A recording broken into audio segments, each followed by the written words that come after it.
আসসালামু আলাইকুম সুপ্রিয় শিক্ষার্থী বন্ধুরা, আজকে আমি আলোচনা করব ষষ্ঠ শ্রেণী গণিত সরল সমীকরণ পঞ্চম অধ্যায় নিয়ে। তো এই অধ্যায় নিয়ে আলোচনা করার আগে আমি বলে নিচ্ছি সরল সমীকরণ আসলে কি। অজ্ঞাত রাশির বা চলকের একঘাত বিশিষ্ট সমীকরণকে সরল সমীকরণ বলে। অজ্ঞাত রাশির মানে যে রাশিটির মান আমাদের জানা নেই বা চলকের একঘাত বিশিষ্ট সমীকরণকে সরল সমীকরণ বলে। যেমন মনে করেন আমি লিখলাম x প্লাস 2 ইকুয়াল 3, ঠিক আছে। তাহলে এখানে কয় ঘাত চলক বিশিষ্ট সমীকরণ এটি একঘাত চলক বিশিষ্ট সমীকরণ এটি। এটাই হচ্ছে মূলত সরল সমীকরণ। এর আগের পর্বে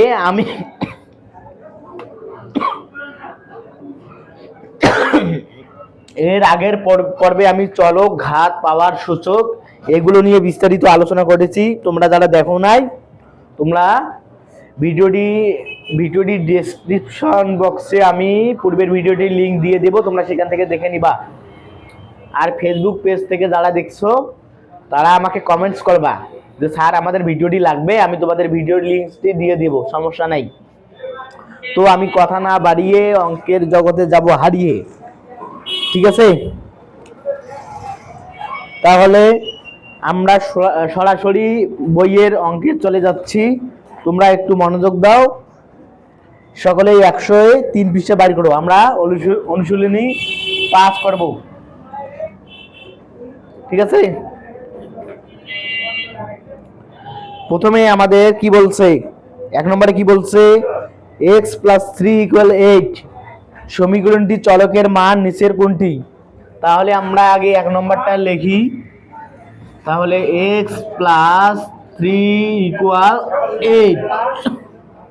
এর আগের পর্বে আমি চলক সহগ এগুলো সম্পর্কে বিস্তারিত আলোচনা করেছিলাম।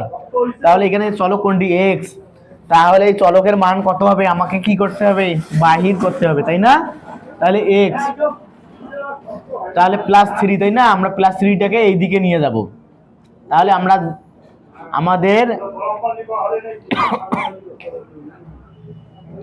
এই মানটাকে ঠিক রাখতে হবে। তারপরে এই মানটাকে আমরা এই পাশে নিয়ে যাব, যে বসাবো। যদি এই পাশে থাকে গুণ, তাহলে এই পাশে কি হয় ভাগ। এই পাশে যদি থাকে যোগ, তাহলে এই পাশে কি হয় বিয়োগ। যদি এই পাশে বিয়োগ থাকে, এই পাশে কি হবে যোগ। তাহলে এখানে প্লাস 3, এখানে কি হবে মাইনাস 3। তাহলে x ইকুয়াল কত হচ্ছে, 8 থেকে 5 গেলে, সরি 8 থেকে 3 গেলে 5। তাহলে x এর মান হবে 3। তাহলে দেখো, তাহলে কোনটা হবে উত্তর, আমাদের ক নম্বরটা হবে নির্ণেয় অ্যানসার। সরি, তাহলে আমাদের খ নম্বরটা হবে নির্ণেয় অ্যানসার। আশা করি তোমরা সকলেই সুন্দর মতো বুঝতে পেরেছো। এবার দেখো আমরা 2 নম্বরটির সমাধান করব। এখানে কি বলছে, 2 নম্বরটি কি বলছে, 4x ইকুয়াল 8, তাই না।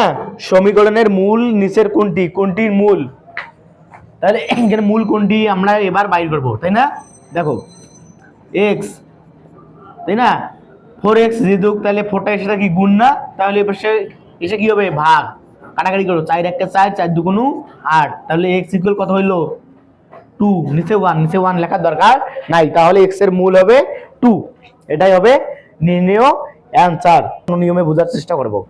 দেখো, একটি আয়তাকার বাগানের দৈর্ঘ্য দেওয়া আছে x মিটার এবং প্রস্থ দেওয়া আছে y মিটার। পরিসীমা কত মিটার। পরিসীমা নির্ণয় যদি সূত্রটা তুমি বসে দাও তাহলে হয়ে যাবে। দৈর্ঘ্য কত, 3 নম্বর না, দৈর্ঘ্য সমান x মিটার, প্রস্থ সমান y মিটার। তাহলে পরিসীমা সমান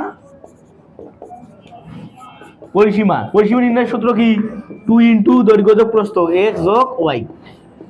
এটাই হবে অ্যানসার।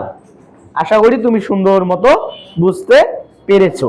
এরপর দেখো বন্ধুরা, আমরা 5 নং অঙ্কটি সমাধান করব। দেখো, যদি x এর দ্বিগুণের সাথে 3 যোগ করলে 9 হয়, তবে x এর মান কত।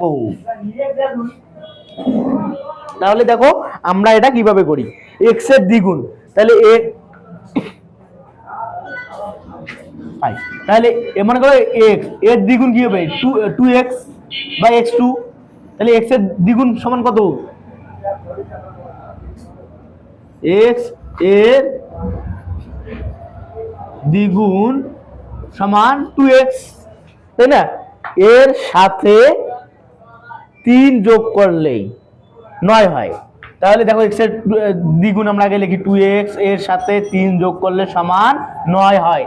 তাহলে আমাদের এইখানে চাইছে কি x এর মান কোনটি? তাহলে x এর মানটা আমরা বাইর করি আগে। দেখো 2x ইকুয়াল, দেখো এদিকে +3, এদিকে যা কি হবে -3, এইখানে যদি প্লাস হয় এই পাশে যা কি হবে মাইনাস। তাহলে দেখো 2x ইকুয়াল 9 থেকে 3 বাদ দিলে 6, তাহলে x ইকুয়াল 2 এদিকে গুণ, এদিকে কি হবে ভাগ, কাটাকাটি করো, 2 1 কে 2, 3 2 গুণে 6, তাহলে x সমান কত পাইলাম 3। এটাই হবে নির্ণেয় অ্যানসার। তাহলে x এর মান কত আছে বন্ধুরা? দেখো 3, তাহলে এটাই হবে আমাদের নির্ণেয় অ্যানসার। এরপর দেখো বন্ধুরা আমরা 6 নং অঙ্কটির সমাধান করার চেষ্টা করব। কি আছে আমাদের? 6x plus 3 equal 9। হ্যাঁ, কি বলছে? সমীকরণটিতে চলক একটি, আসলে এখানে তো ঠিক কথা বলছে, চলক তো একটি, এখানে এটা তো আর অন্য কোনো চলক নেই। তাহলে চলক আমরা দেখতে পাচ্ছি একটি আছে। এর সূচক 1, চলকের সূচক এই x এর সূচক তো একই, কিছু নাই, তার মানে কি 1 না, একই। চলকের সূচক হচ্ছে 1। এরপর এটা সত্য কথা বলছে, এখানে দেখো সমীকরণটিতে চলকের মান 2, তাহলে আমরা দেখি চলকের মান কত বেড়ায়, তাই না? যদি 2 বেড়ায় তাহলে 3টে সত্যি হবে, আর যদি না বেড়ায় তাহলে মিথ্যা হবে। 6x ইকুয়াল 9 থেকে আর 3 বাদ দাও, এটা তো বলছেন নাকি? 6x ইকুয়াল 9 থেকে 3 বাদ দিলে 6, তাহলে x ইকুয়াল 6/6, কাটাকাটি 6 টা 6 1 1, তাহলে x এর মান কত বেড়ায় 1। ডাহা একটা মিথ্যা কথা বলে রাখছে, তাই না? আমাদের কি বলছে? x এর মান এখানে আমাদের কি বলছে? যে চলকের মান 2। তাহলে আমরা দেখলাম যে চলকের মান 2 আসলে হয় কিনা, সেটা আমরা সমীকরণটি করলাম। 6x এখানে +3, এখানে যা কি হবে -3, 6x ইকুয়াল 9 থেকে 3 বাদ দিলে 6, তাই না? তাহলে এবার আমরা x এর মান বের করব। তাহলে x 6 দিয়ে গুণ, তাহলে এদিকে কি হবে ভাগ, তাহলে x এর কাটাকাটি করলাম, মান পেলাম 1, তার মানে এটা মিথ্যে কথা বলছে, এটা হবে না। উত্তর হবে 1 2, 3 নম্বরটা হবে না। তাহলে তোমরা দাগ দিয়ে নাও, উত্তর হবে 1 2, তাহলে ক নম্বরটাই হবে নির্ণেয় অ্যানসার। এরপর দেখো শিক্ষার্থী বন্ধুরা, আমরা পরবর্তী অঙ্কটির সমাধান করার চেষ্টা করব, তোমরা একটু মনোযোগ দাও। দেখো কি বলছে? a b c যে কোনো একটি সংখ্যা a সমান b হলে, এরপর দেখো আমরা 7 নং নৈমিত্তিকটি সমাধান করার চেষ্টা করব। এখানে আমাদের কি বলছে? a b c যে কোনো সংখ্যা a সমান b হলে নিচের কোনটি সঠিক? তাহলে 1 নম্বরে কি আছে? ac সমান bc, এটা সঠিক কিনা আমাকে করে দেখতে হবে, তাই না? তাহলে এখানে দেখো তো, দেখো a সমান b না, a সমান b, এর মান এখানে b বসাও, bc সমান bc, তাহলে এটা হচ্ছে, এটা সঠিক। তাহলে ac সমান bc বাইরে হয়েছে, তাই না? এরপর 2 নম্বরে আমাকে কি বলছে? a plus c equal b plus c, এটা দেখাইতে বলছে, তাই না? তাহলে এর মান তুমি বসাও, এর মান কত? b plus c equal b plus c, তাহলে এটা সমান, এটা বাইরে হয়েছে, এটাও তাহলে সঠিক। এবার দেখো আমরা 3 নম্বরটি করব। 3 নম্বরটি জায়গা এখানে হচ্ছে না, আমি এখানে করাচ্ছি, তোমরা একটু মনোযোগ দাও। 3 নম্বরটি কি আছে? a - c equal b - c। দেখো আমরা এর মান b বসাবো, b - c equal b - c, তাহলে এর মান আমরা যদি বি বসাই তাহলে বি মাইনাস সি ইকুয়াল এটা সমান এটা বাইরে হচ্ছে, তার মানে নিচের 3 ও 3টি সঠিক, 1 2 3। নির্ণয় উত্তর হবে 1 2 3। এরপর দেখো আমরা পরবর্তী অঙ্কটি সমাধান করার চেষ্টা করতেছি, তোমরা একটু মনোযোগ দাও। দুইটি সংখ্যার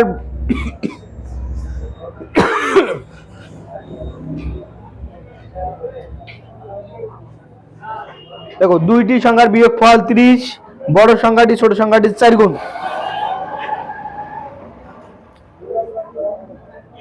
মনে করো দুইটি সংখ্যার বিয়োগফল 30, দুইটি সংখ্যা বিয়োগ করে হচ্ছে 30, এর মধ্যে বড় সংখ্যাটি ছোট সংখ্যাটির 4 গুণ। তাহলে আমরা সংখ্যা দুটি কি জানি? কি কি সংখ্যা দুটি? 7 নম্বর না, ধরি সংখ্যা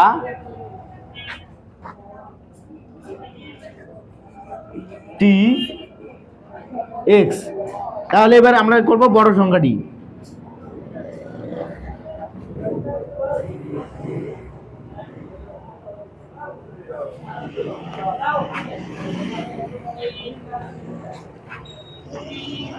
তাহলে বন্ধুরা আমরা কি জানি সংখ্যাটি কি?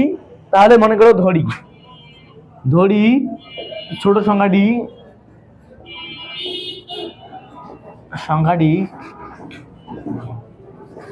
এক্স, তাই না? তাহলে কি বড় অতএব বড় সংখ্যাটি ছোট সংখ্যাটির কয় গুণ? 4 গুণ, 4x, তাই না? এটাই। তাহলে সংখ্যা দুটি বিয়োগ করলে 30, তাই না? তাহলে সংখ্যা দুটি বিয়োগ করবো আমরা, 4x - x = 30। এটা আমরা সমীকরণটি সাজিয়ে নিলাম। এখানে আমাদের কি বলছে? বড় সংখ্যা ও ছোট সংখ্যার অনুপাত কত?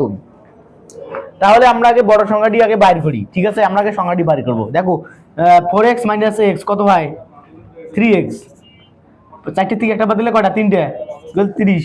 তাহলে x = 30 ডিভাইডেড 3, 3 × 3 3 × 30। তাহলে x = 10। তাহলে আমরা কি ছোট সংখ্যাটি পাইলাম 10। এবার আমরা বাইর করব বড় সংখ্যাটি, তাই না? অতএব বড় সংখ্যাটি কি? বড় সংখ্যাটি ছোট সংখ্যাটি 4 গুণ না, 4x, তাই না? তাহলে 4 × x এর মান 10, 4 × 10 = 40। তাহলে অতএব বড় সংখ্যা ও ছোট সংখ্যা দুটির অনুপাত চাই নাই। তাহলে বড় সংখ্যা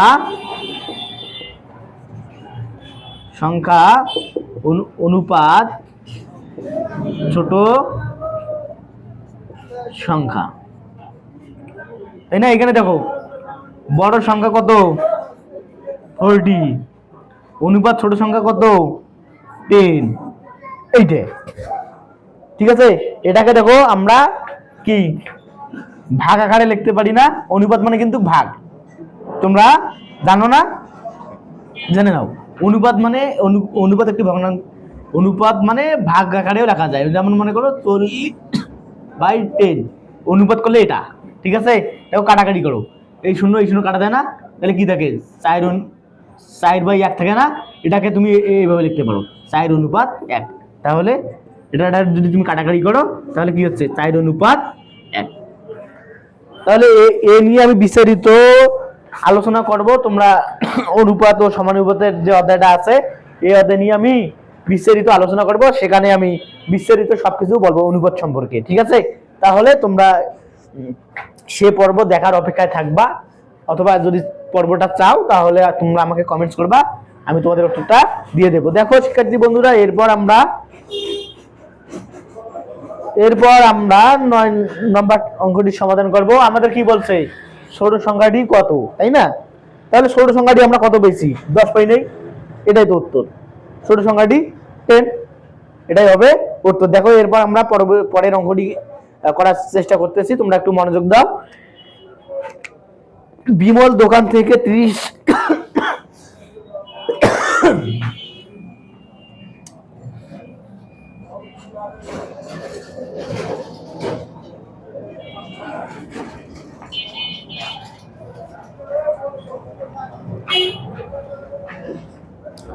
দেখো বন্ধুরা কি বলছে এখানে? বিমল দোকান থেকে 30 টাকার একটি খাতা ও একটি পেন্সিল কিনলো।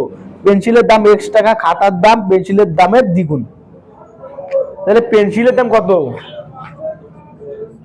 পেন্সিলের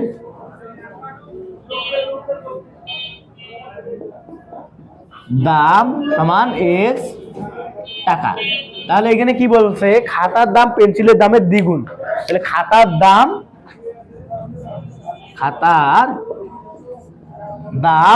এই যে পেন্সিলের দামের দ্বিগুণ 2x টাকা। বুঝছো তোমরা?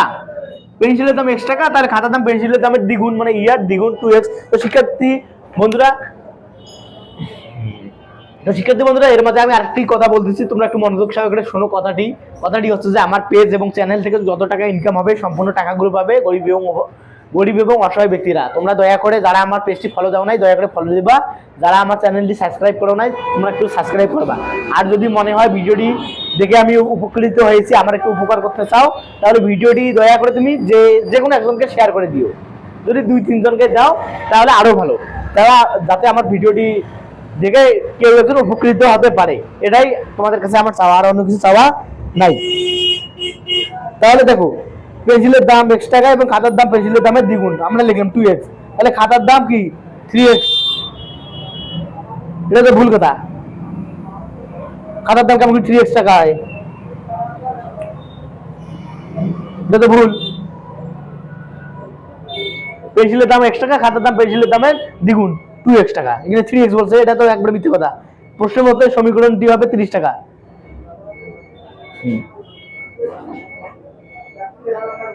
বিমল, তারপর দেখো প্রশ্নের মধ্যে সমীকরণটি x + 2x = 30। তাহলে দেখো বিমল দোকান থেকে 30 টাকায় একটি খাতা ও পেন্সিল কিনলো। তাহলে খাতার দাম কত? 2x। পেন্সিলের দাম কত? x। মোট কত টাকা লাগছে? 30। এটা সত্য কথা, এটা মিথ্যে কথা বলে নাই, এটা হবে ঠিক। তারপরে কি বলছে 3 নম্বরে? খাতার দাম 20 টাকা হলে পেন্সিলের দাম 10 টাকা। খাতার দাম যদি 20 টাকা হয় পেন্সিলের দাম 10 টাকা। তাহলে এটা তো ঠিক, কারণ পেন্সিলের দাম খাতার দামের দ্বিগুণ। পেন্সিলের যে দামটা হবে তার দ্বিগুণ হবে খাতার দাম। এর যদি হয় 10, এর কত হবে? 20, তাই না? এর যদি মনে করা হয় 2, তাহলে এর কত হবে?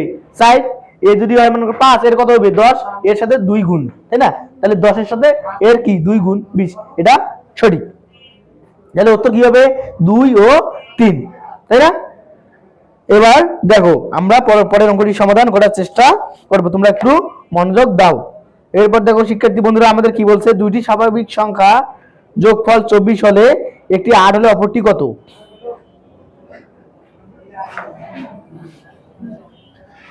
কি বলছে? দুইটি স্বাভাবিক সংখ্যার যোগফল।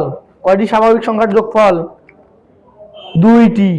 একটি 8, মনে করো সংখ্যা, মনে করি অপর সংখ্যাটি, ঠিক আছে? ধরি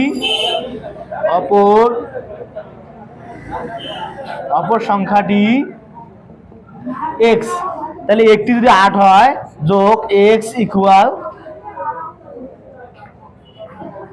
24, এটা, তাই না? এটাই। তাহলে অপর সংখ্যাটি যে x ধরলাম, এবারে আমরা x এর মানটা বাইর করলে হয়ে যাবে। দেখো x + 8, এদিকে হবে -8, বিয়োগ করলে কত হবে? 16। এটা হবে আমার নির্ণয় অ্যান্সার। তারপর কি বলছে? কোন সংখ্যা দ্বিগুণের সাথে 6 যোগ করলে প্রদত্ত সংখ্যা একই থাকবে?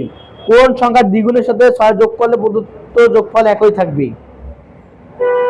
বন্ধুরা দেখো আমরা পরে 2 নম্বর অঙ্কটি সমাধান করার চেষ্টা করব। আমাদের 2 নম্বর অঙ্কে কি বলছে? কোন সংখ্যা দ্বিগুণের সাথে 6 যোগ করলে প্রদত্ত যোগফল একই থাকবে? এখানে আমাদের বেশ কিছু সংখ্যা দেওয়া আছে। দেখো তো কোন সংখ্যা দ্বিগুণের সাথে 6 যোগ করলে প্রদত্ত যোগফল একই থাকে? ক নম্বরে কি আছে? 6 আছে না? 6 এর সাথে 2 গুণ করো। 6 2 কত হয়? 12। 12 এর সাথে 6 যোগ করো, কত হয়? 18। 24 কিন্তু হয় না, এটা হবে না। তাহলে এবার 9, তাই না? 9 এর দ্বিগুণ, 9 এর দ্বিগুণের সাথে আবার তোমাকে 6 যোগ করতে হবে। দেখো কত হয়? 9 2 18, 18 আর 6 কত হয়? 24। তার মানে উত্তর হবে কোনটি? 9। তাহলে 9 এর দ্বিগুণের সাথে 6 যোগ করলে প্রদত্ত যোগফল একই থাকে। এর আগে যে আমরা অঙ্কটি করছিলাম প্রদত্ত সংখ্যাদের যোগফল কত ছিল? 24 ছিল না? হ্যাঁ, তাহলে এটাই হবে আমাদের উত্তর। এরপর দেখো আমরা 3 নম্বর অঙ্কটি সমাধান করার চেষ্টা করব। কোন সংখ্যা থেকে 4 বিয়োগ করলে বিয়োগফল প্রদত্ত যোগফলের অর্ধেক হবে? এই দেখো, এই 3 নম্বরে যে সংখ্যাগুলো দেওয়া আছে, এটার সাথে কত বিয়োগ করলে ওই যে আমরা এর আগে যে যোগফলটা পাইছিলাম যে 24 যে ছিল এর অর্ধেক হবে। 24 এর অর্ধেক কি হবে? 12 হবে, তাই না? তাহলে দেখি আমরা করি। তাহলে 8 এর সাথে যদি তুমি 4 বিয়োগ করো কত হচ্ছে? 4। তাহলে এর 12 কি হচ্ছে? হচ্ছে না। কি বলছে আমাদের? কোন সংখ্যার সাথে কোন সংখ্যা থেকে 4 বিয়োগ করলে ওই আগে যে যোগফলটা ছিল 24 যে ছিল এর সাথে এর অর্ধেক হবে। এর কত হবে? অর্ধেক হবে। তাহলে আমরা প্রত্যেকটা সংখ্যার সাথে 4 বিয়োগ করি, দেখবো কোনটা সংখ্যা 12 হয়। ঠিক আছে? তাহলে এটা হইলো না। এবার পরে দেখো 12 থেকে 4 বিয়োগ করলে কত হয়? 8। হইলো না। এবার দেখো 16 থেকে 4 বিয়োগ করলে কত হচ্ছে? 12। তাহলে হচ্ছে 24 এর অর্ধেক হচ্ছে এটা, তাই না? এটাই হবে নির্ণয় উত্তর।